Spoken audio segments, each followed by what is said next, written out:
Hello students, let's start our class. Today we'll continue the same topic, the sectors of Indian economy. Historical sense in sectors. Generally, it has been noted from the histories of many now developed countries that at initial stages of development, primary sectors was the most important sector of economic activity. As the methods of farming changed and agriculture sector began to prosper, it produced much more food than before. Many people could now take up other activities. There were increasing number of craftspersons and traders. Buying and selling activities increased many times. Besides, there were also transporters, administrators, army, etc. However, at this stage, most of the goods produced were natural products from the primary sector, and most people were also employed in this sector. So, dear students, over a long time, and especially because new methods of manufacturing were introduced, factories came up and started expanding. Those people who had earlier worked on farms now began to work in factories in large numbers. People began to use many more goods that were produced in factories at cheap rates. Secondary sector gradually became the most important in total production and employment. Hence, over time, a shift had taken place. This means that the importance of the sectors had changed. Dear students, in the past 100 years, there has been a further shift from secondary to tertiary sector in developed countries. The service sector has become the most important in terms of total production. Most of the working people are also employed in the service sector. This is the general pattern observed in developed countries. Dear students, now we are going to discuss about rising importance of the tertiary sector in production.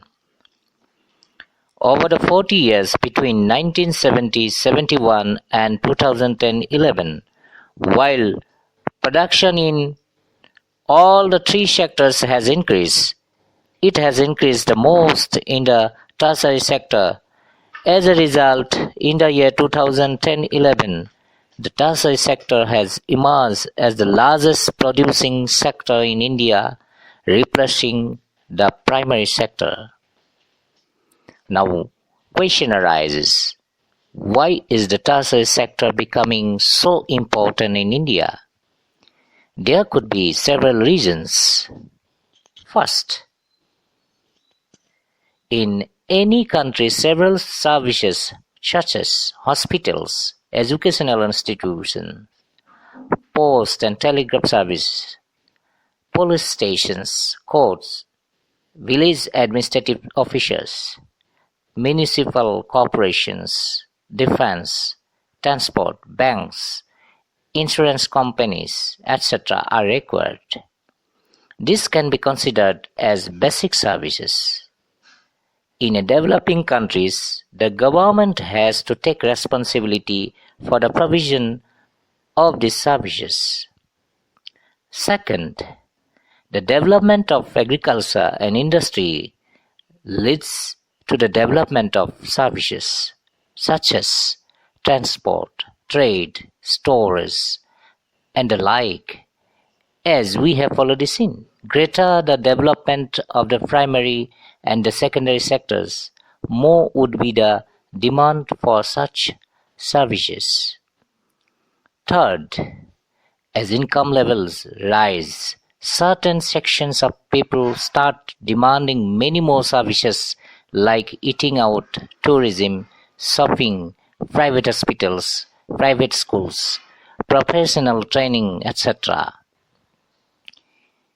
Dear students, you can see this sense quite sharply in cities, especially in big cities. Fourth, over the past decades or so, certain new services, such as those based on information and communication technology, have become important and essential. The production of these services has been rising rapidly. However, you must remember that not all of the service sector is growing equally well. Service sector in India employs many different kinds of people. At one end, there are a limited number of services that employ highly skilled and educated workers.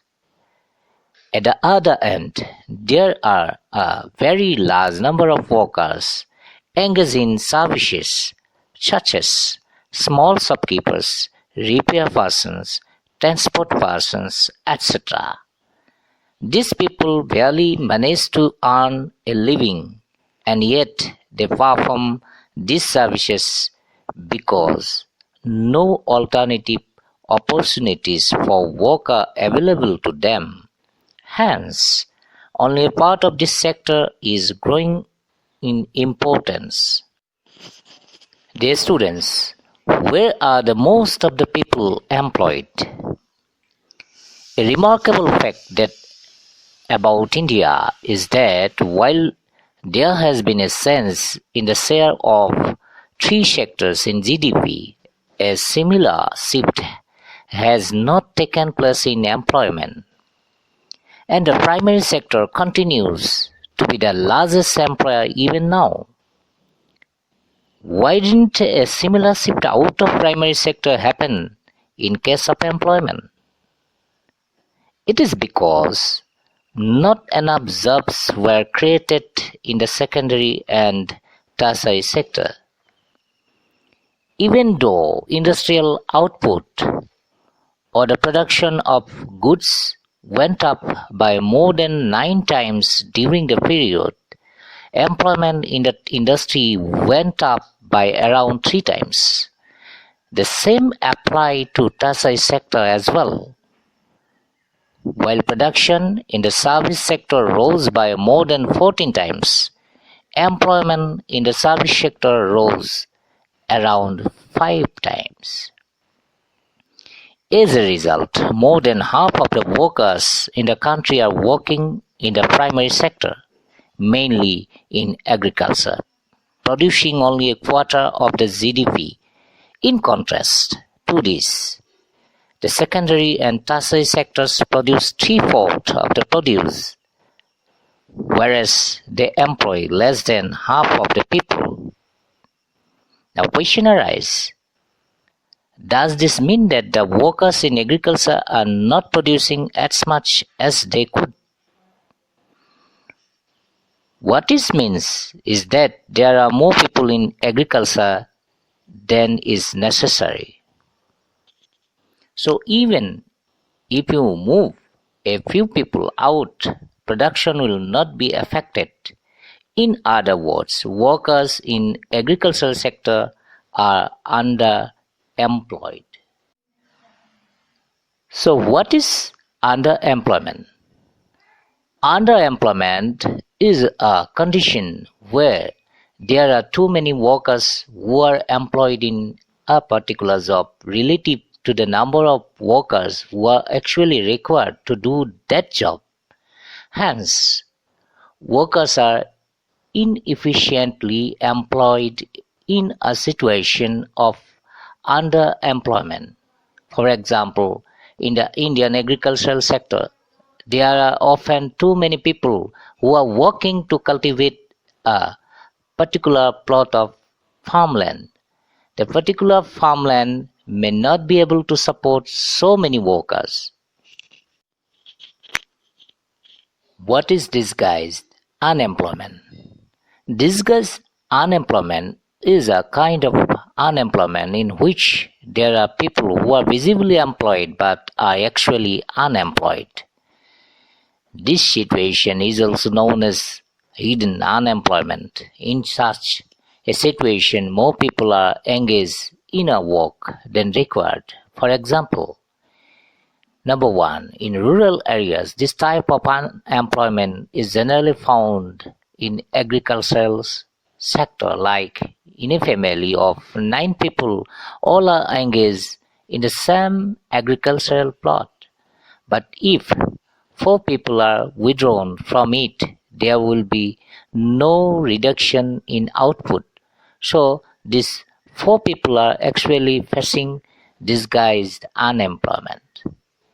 Number two, in urban areas, this type of unemployment can be seen mostly in service sectors, such as in a family, all members are engaged in one petty shop or a small business which can be managed by less number of persons.